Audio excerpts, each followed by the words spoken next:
Bienvenidos al capítulo 16 de Cave Canem, hijos del rock and roll. Claro que también hay otros hijos, los hijos de Calcuta y los hijos de Calcuta. No sé si he calcutado bien. Capítulo 16. Tú tenías 15 años, yo no había cumplido aún los 16. Mi no entender. Ninguno de los dos llega a los 16 años y la canción es 16 años. ¿Qué edad, ¿Os acordáis? Esas mariposas en el estómago cuando ella o él pasaban por delante tuyo y no te hacían caso. De pronto se morían todas las mariposas. ¡Ay, el amor! Yo ahora estoy tan enamorado. Es una extranjera. Y nos hemos comprado unos auriculares de esos que traducen 164 idiomas. A mí me sobran 162 cuando hablo con ella. ¡Ay! Me dice, ¿Is Rome a shoe brand? Roma es una marca de zapatos y entonces, lo confieso, me desmorono, me vengo abajo y preferiría una novia de Valdemoro. Bueno, entre Pinto y Valdemoro.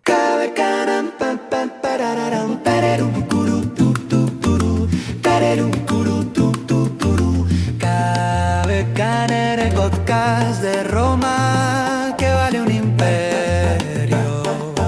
Y ten cuidado que el perro no te muerda el trasero. Cave Canem con Charlie Diego.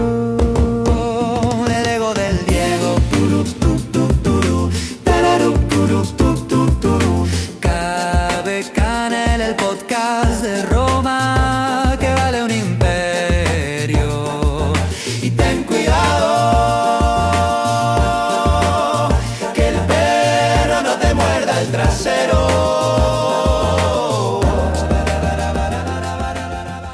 Tengo mi mesita de noche repleta de libros de Roma. A mi Roma me pone, tengo el clásico de Mary Beard, SPQR, una historia de la antigua Roma. No falta en mi mesita Guía de viaje por el Imperio Romano de Jerry Toner, Roma sangrienta de Pedro Huertas o La caída de la República de Iván Martín. Son imprescindibles en defensa de Roma, de Federico Romero. Es una de las sorpresas de la temporada y Néstor Márquez vuelve a triunfar con Gladiadores. Vaya, se me ha caído un libro al suelo. Eso me pasa por acumularlos.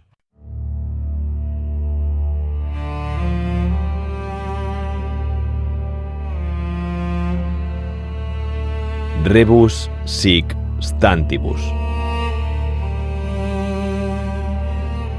Tal expresión significa estando así las cosas. Cuando las personas llegamos a un acuerdo, lo hacemos en base a un contexto, unas circunstancias que conocemos. Si cambian drásticamente, parece justo que el pacto al que llegamos pueda ser reformulado. Es cuestión de ecuanimidad modificarlo. El derecho romano recogía esta idea con la fórmula rebus sic stantibus. Se entiende presente en todos los contratos aunque no esté explícitamente puesto. Es una manera de protegernos ante la fuerza mayor, como inundaciones, un atentado terrorista o una pandemia. Lo que se pactó no podía prever estas circunstancias sobrevenidas. Justo es que lo acordado se modifique. ¡Muy bien! ¡Lo ha hecho muy bien! Profesor Violán, con el apoyo vocal al principio de Ferran Badía.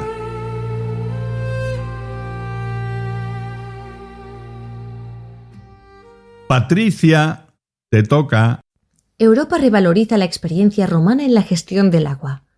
Desde los majestuosos acueductos hasta avanzados sistemas de distribución y termas, la Roma antigua fue pionera en garantizar agua limpia, sostenible y localmente gestionada. Un modelo que aún hoy inspira las discusiones sobre resiliencia sobre el agua. Este legado romano subraya el papel estructural del agua en la civilización y abre el debate sobre la necesidad de infraestructuras inteligentes que conecten ambiente, economía y bienestar social. La nueva Estrategia Europea de Resiliencia Hídrica toma estos principios como punto de partida. Restaurar el ciclo del agua, apostar por una economía hídrica inteligente y asegurar acceso universal al agua limpia. Roma siempre está al principio de todas las cosas. Más o menos.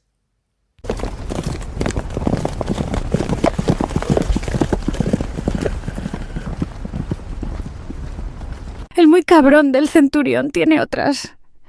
Es que... Yo creía que me amaba solo a mí, y eso también pensaban cada una de las demás. ¿Será centurión el tío? Ya becánenme el podcast que vale un imperio.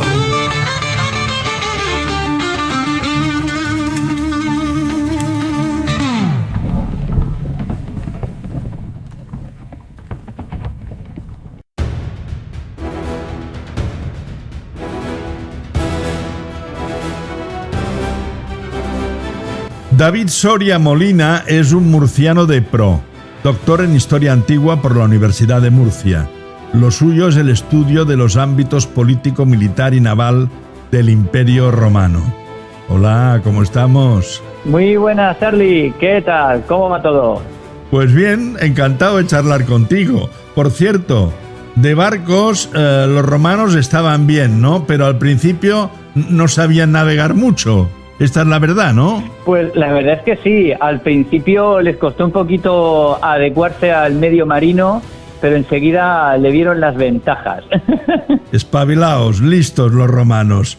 David, emociona esa dedicatoria del libro Trajano el mejor emperador, publicado por Despertaferro. Dedicatoria a tu madre, María del Carmen Molina Molina. Mater amatísima, dulcísima, carísima. Pues además es una alusión velada también pues a estas casualidades que tiene la vida. Mi madre, desgraciadamente, falleció, como consta en el libro, el 8 de octubre de 2020. Pues casualidades de la existencia humana, un mesecito o poco más después, recibí la llamada de Alberto Pérez Rubio de Despertaferro ofreciéndome esta biografía de Trajano, que para mí, en muchos sentidos, pues constituía en ese momento, y lo sigue constituyendo, pues un sueño hecho realidad. Nunca pensé yo que me iba a dedicar tan pronto a una biografía de Trajano, así que de inmediato tomé la decisión, al tiempo que aceptaba el guante que me arrojaban desde Despertaferro, sí, que esa biografía, se terminara cuando se terminase, tenía que estar consagrada a ella, como además en el sentido más romano del término. El libro tiene 700 páginas. ¿Cuánto has tardado en elaborarlo? Bueno, a ver, el trabajo de investigación, de ir documentándome, sí, y pues empezó en ese mismo, a finales de 2020, y bueno, duraría pues 2-3 años. Luego el proceso de redacción fue un poquito más largo, y tardé, es decir, un poquito más largo a nivel, me refiero comparativamente, ¿no? A la hora de, comparado con la rapidez con la que yo me puedo llegar a documentar y demás. Se entiende. Pues bien, tardé en redactarlo alrededor de casi 2 añitos más, pero vamos, el grueso también del proceso de redacción se concentró a lo largo de 2024. Fue a finales de ese año cuando lo entregué. Yo quedo asustado, David, cuando veo la bibliografía del libro. Pues la verdad es que no es exhaustiva, quiero decir, porque si no, claro, hacemos una bibliografía que podría ser... El libro sería la bibliografía. Sí. Por Dios, eso en las tesis doctorales suele pasar, que tienes que meter hasta lo que el último artículo que se escribió, aunque no lo cites porque no te viene al caso. Yo aquí he procurado la bibliografía, aunque es extensa, he procurado que sea por un lado exhaustiva, sí, pero por otro lado útil, es decir, actualizada, con títulos también accesibles y de interés. Y en la mayor parte pues son obras que se han citado o trabajado para este estudio de una manera o de otra, al menos en un 70 o 80%. Y si no, también obras que a mí me han parecido interesantes para que el lector, pero bueno, el que quiera abrir un poquito de miras o curiosear sobre otros aspectos que a lo mejor en la biografía, tal y como yo la planteo, pues a lo mejor no se profundiza tanto, pues para que el lector tenga también tenga ficha a la que agarrarse. ¿Por qué es tan rotundo el título del libro? Trajano, el mejor emperador. Pues me alegro de que me hagas esta pregunta, la verdad. Mira por Pues dónde. bien, tiene dos explicaciones complementarias. La primera es que el Senado romano en su momento insistió a Trajano casi hasta el hartazgo para que aceptase el título de Optimus Princeps, que grosso modo viene a traducirse como el mejor emperador, ¿no? Ni tecnicismos aparte. Entonces, en un primer momento yo había pensado como título que podría ser también precisamente el de Trajano, el Optimus Princeps o algo así. Pero ya llegando a la otra razón por la cual lo escogimos, hablando con la editorial, particularmente con Alberto Pérez y con Javier Gómez, pues al final acordamos que no meter latinajos, ser lo más claros posible y a la vez provocadores, llamar la atención y desafiar de alguna manera al lector con el título, y por eso le pusimos al final la traducción directa: Trajano, el mejor emperador. Pero Julio César y Augusto también fueron buenos emperadores, ¿no? ¿En qué le saca ventaja Trajano? Pues es muy interesante. Por un lado, a Julio César, Trajano, aunque, hombre, yo diría, si nos ponemos a comparar, Trajano sí, hasta cierto punto es mejor conquistador que Julio César, porque Julio César en las Galias se enfrenta pues a toda una serie de pequeños estados, de tribus, que nunca me gusta llamarlos tribus realmente, para entendernos, para mí es más coloquial, se llaman más bien quivitates, es decir, son estados pequeñitos casi al estilo de Atenas o Esparta, pero bueno, me desvío. No está enfrentándose César a una Galia unificada en su mayor parte. Trajano, sin embargo, sí se está enfrentando a un estado de grandes dimensiones, equivalentes en cuanto a territorio y a capacidades a lo que sería la Galia del momento que conoció César. Hablas de Dacia. De los dacios, efectivamente, del estado dacio. Y que para entendernos, los dacios, en cuanto a potencia, serían equivalentes a la Macedonia que conoció y que gobernó Alejandro Magno. Entonces, en ese sentido, Trajano, al derrotar a un estado tan poderoso y con una serie de aliados que tenía alrededor, una red de potencias vasallas y aliadas fundamental, pienso que Trajano se enfrentó a un desafío mayor, superior al de Julio César, donde Julio César en realidad es la potencia ofensiva, pero donde tiene en todo momento, salvo en los últimos compases de la contienda, la iniciativa. Trajano tiene que responder a una iniciativa previa, una amenaza expansionista por parte del Estado dacio, que tenía un largo recorrido. También supera a nivel político a César en una cuestión muy importante, que es las miras, o más bien la sutileza, el ser capaz de consolidar la vía del poder romano o la senda del poder romano hacia la autocracia, hacia la constitución de una monarquía absoluta, de una forma muy sutil. Claro. Pero claro, aquí es donde Trajano en realidad ya, si lo ponemos en comparación ahora con Augusto, bebe de Augusto, es un continuador de Augusto. Trajano quizás superar a Augusto a nivel militar es posible, porque Augusto en sí mismo es un gran conquistador, en realidad es un emperador que está, por así decirlo, en Roma coordinando operaciones que desarrollan otros, aunque Augusto contempla, en mi opinión, el momento, una de las épocas de mayor expansión territorial del poder de Roma y de proyección de forma indirecta, a través de vasallos y de clientes, el mayor momento de expansión del poder romano de su historia, por delante del propio Trajano. Y por otra parte, Augusto es el magistral creador de esa paradoja de régimen imperial que es el Principado, que pretende ser una república normalizada y restaurada, pero puesta bajo la amable, entre comillas, tutela de un primer ciudadano y un príncipe, del Princeps.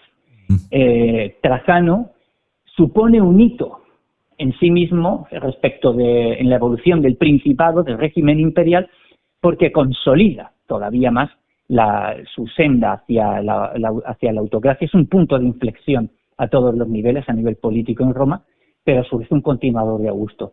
Yo personalmente diría que está casi a la altura de Augusto, pero que en ese sentido no llegaría, en mi opinión, a superar la genialidad de Augusto, al que luego también tomó también como un espejo, ¿no?, el propio Adriano, el sucesor de Trajano. David, un pequeño retroceso.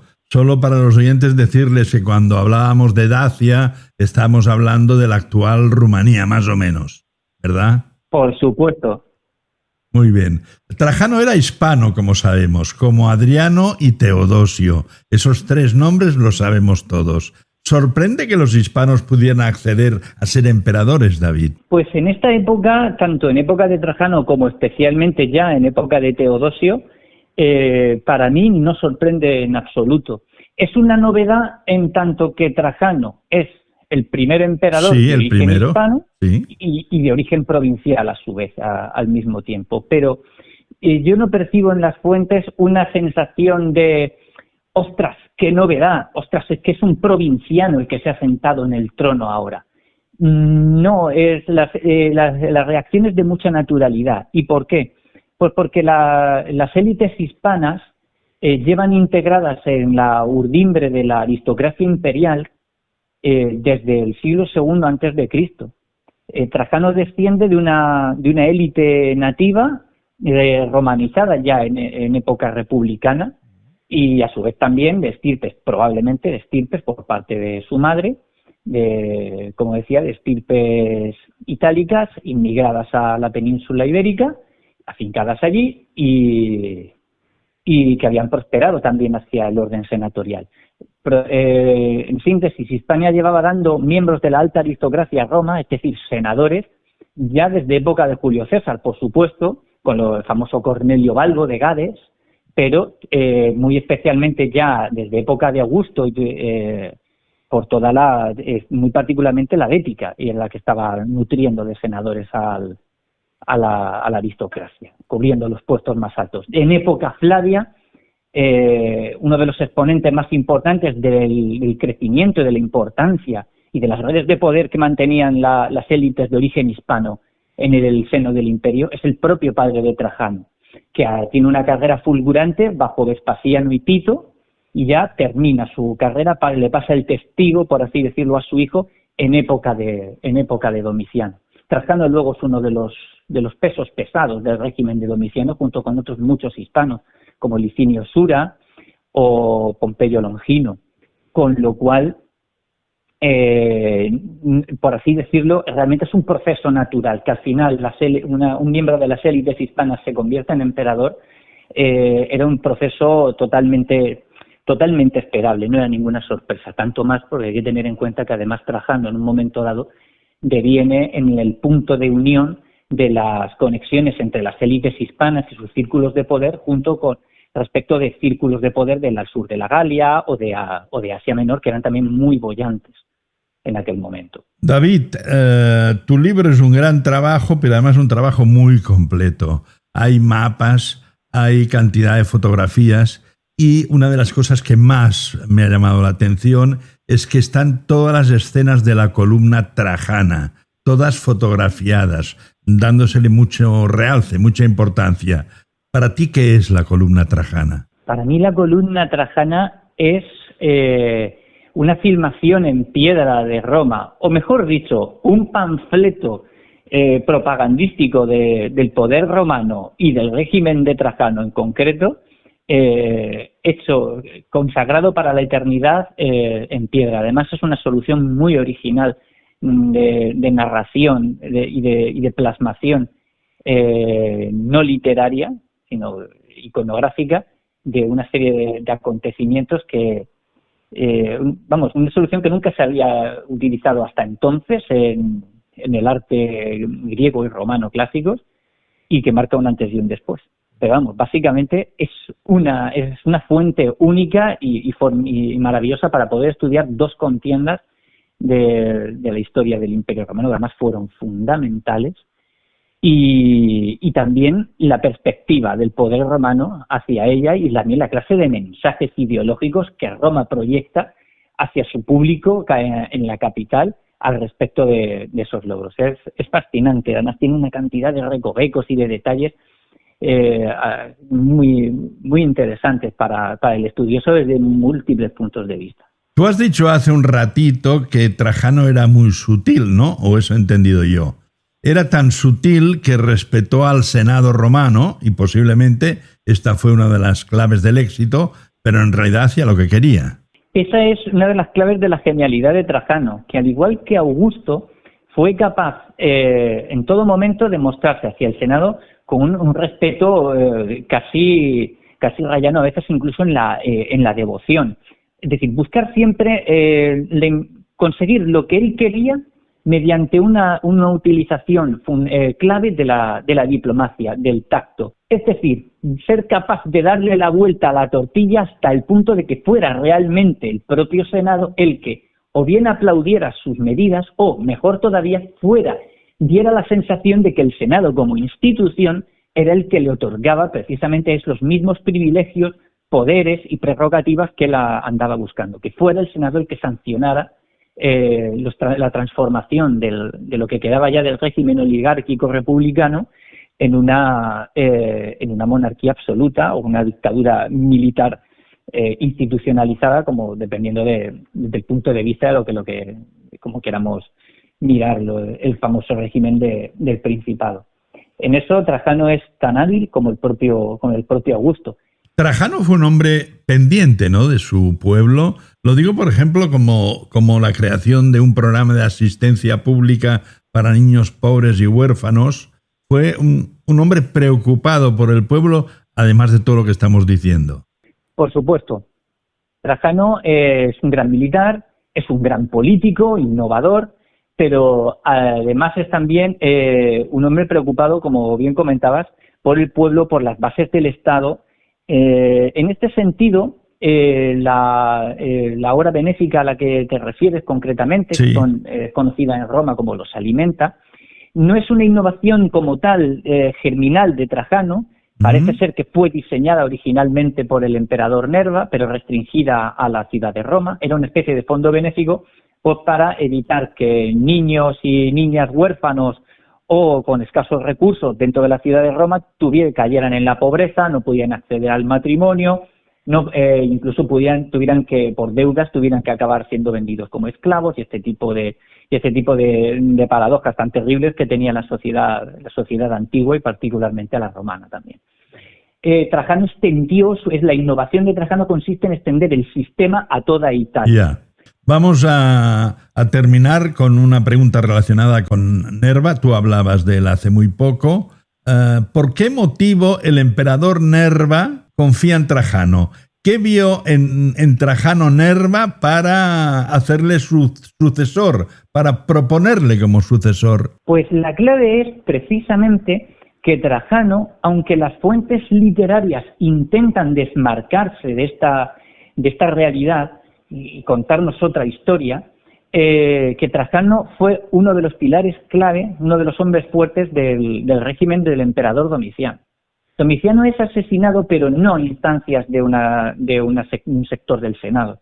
Es asesinado en una conjura palaciega por una parte del servicio privado del emperador y por unos motivos que nada tenían que ver con la política. En ese momento el régimen de Domiciano se encuentra sin cabeza y buscan a un emperador de transición que es Nerva, una persona que formaba parte también del régimen, pero que tenía también suficiente peso político para poder ser puesto en el poder, y a la vez tenía una edad lo suficientemente avanzada y tampoco tenía herederos directos como para que pudiera acabar consolidando un régimen propio, una dinastía propia, mientras el propio régimen en sí buscaba un candidato. ¿Qué ocurre? Las élites hispanas, como comentaba al principio, y los grandes núcleos de poder más poderosos del imperio, que eran también en ese momento, aparte de los hispanos, los del sur de la Galia, los de Asia Menor y, por supuesto, los de Italia, tenían como punto de conexión a Trajano. Era, por así decirlo, el candidato que al final a todos los grupos de poder le parecía óptimo. Pero al mismo tiempo Trajano, como uno de los pilares del régimen de Domiciano, tenía una trayectoria militar lo suficientemente sólida como para ser además un candidato viable de cara también a la capitanía del ejército en ese momento. Entonces, y además Trajano en ese momento está gobernando en la provincia de Panonia, tiene al frente toda una de las concentraciones más importantes de tropas dentro del imperio. Trajano, el mejor emperador, editorial Despertaferro. David Soria Molina, ha sido un enorme placer escucharte y tenerte en Cave Canem. Cuidado con el perro. Para mí, el placer es mío y cuenta conmigo cuando quieras para repetir o para hablar sobre cualquier temática de la historia de Roma que tanto nos apasiona. Un abrazo muy fuerte. Un abrazo. Cave Canem, Cave Canem, Cave Canem, el podcast de Roma que vale un imperio con Charlie y Diego. Cave Canem, Cave Canem, Cave Canem, el podcast de Roma que vale un imperio con Charlie y Diego. Cave Canem, Cave Canem, Cave Canem. Un atardecer en una villa romana, entre viñedos y columnas de mármol. Se escuchan grillos y el rumor lejano del Tíber.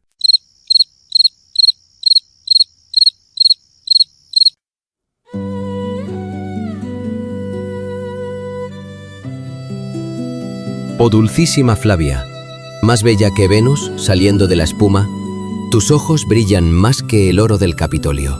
Ah, Lucius, tu lengua es más dulce que el vino de Falerno.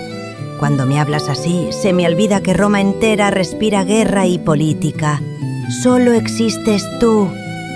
Quisiera encerrarte en un verso de Catulo para recitarte 1000 veces y nunca olvidar tu voz. Y yo, Lucius, grabaría tu nombre en cada columna del foro, si supiera que lo verías cada día y pensarías en mí. Qué extraño sería vivir en una era distinta, donde los amantes no escriben en tablillas de cera, sino que se oyen a través de voces eternas. ¿Cómo en esos sueños tuyos, Lucius? Aquellos donde oyes algo llamado... ¿Cómo era? Podcast, amor mío. Cave Canem, cuidado con el perro, decían. Una voz sabia, del siglo XXI. ¿Cómo me habría gustado que existiera en nuestra época? Podríamos haberlo escuchado juntos, riendo bajo las estrellas. Ay, Lucius, si el destino nos hubiera puesto en ese siglo lejano. Pero mientras tanto, quédate aquí, junto a mí, en este momento eterno. Sicut semper, Flavia. Sicut semper.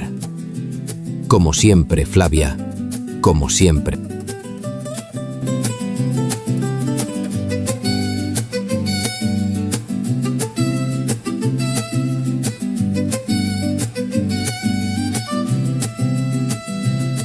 Las curiosidades de Roma. Me consta que Tony Conejo ya tiene club de fans en Cave Canem.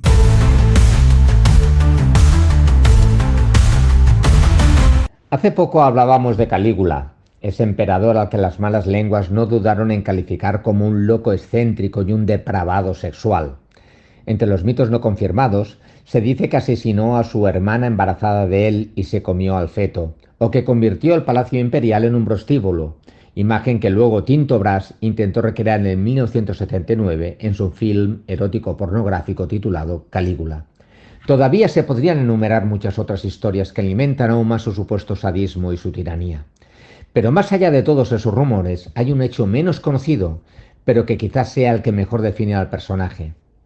Calígula encargó la construcción de un par de gigantescos barcos de más de 70 metros de eslora en un lago de origen volcánico, el lago de Nemi, situado a una veintena de kilómetros al sur de Roma. Se trataba de un rincón onírico, a donde, según la tradición, tenía fijada su residencia la divinidad Diana Nemorensis, o de los bosques. Suetonio describió los navíos con las siguientes palabras. En sus despilfarros superó la extravagancia de los más pródigos, hizo construir naves livornesas de 10 filas de remos, con velas de diferentes colores y con la popa guarnecida con piedras preciosas.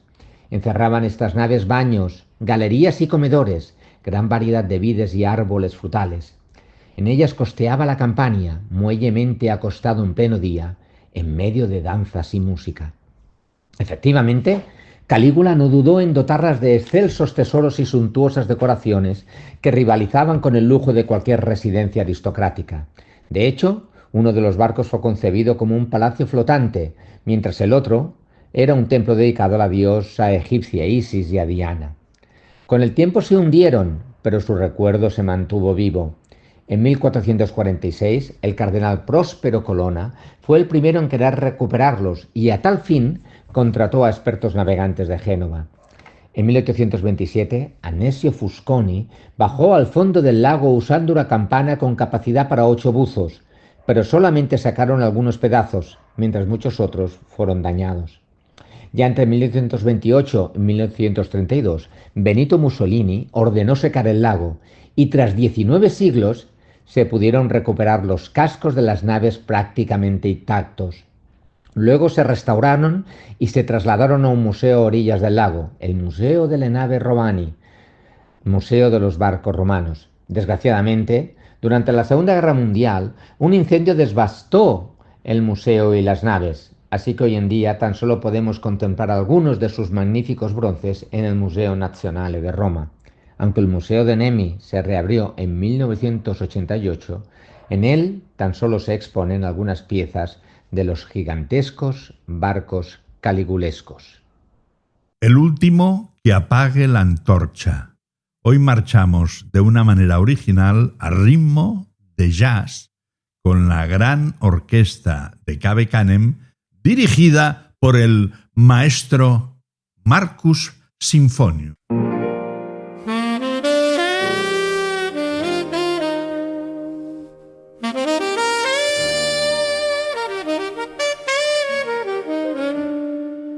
Este es el equipo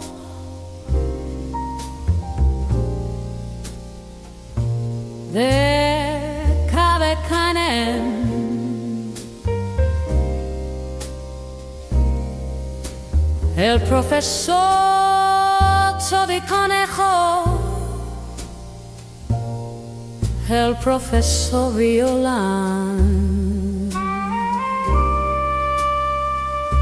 Patricia Violan, Ricardo Valesi,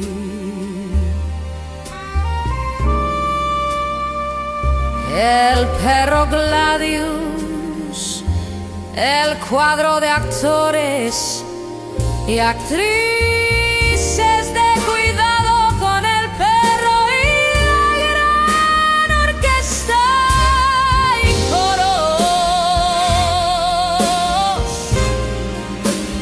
Cave Canem dirigida por Marcus Sinfonius.